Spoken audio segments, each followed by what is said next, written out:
আমরা এখন অতীতের যে কোনো সময়ের চাইতে বেশি শক্তিশালী, উদ্যমী এবং সৃজনশীল।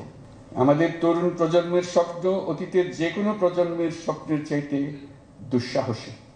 অন্তর্বর্তী সরকারের প্রধান উপদেষ্টা ডক্টর মোহাম্মদ ইউনূস বলেছেন, আমরা এখন অতীতের যে কোনো সময়ের চাইতে বেশি শক্তিশালী। বৃহস্পতিবার বেলা ১১টার দিকে রাজধানীর ওসমানী স্মৃতি মিলনায়তনে ১৮ জন বিশিষ্ট ব্যক্তি ও বাংলাদেশ নারী ফুটবল দলকে ২১শে পদক ২০২৫ প্রদান অনুষ্ঠানে প্রধান অতিথির বক্তব্যে একথা বলেন তিনি।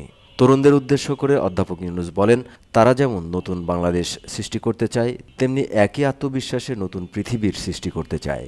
নতুন পৃথিবী সৃষ্টিতে তারা নেতৃত্ব দিতে চায়। সেই নেতৃত্ব দেওয়ার জন্য তারা প্রস্তুত।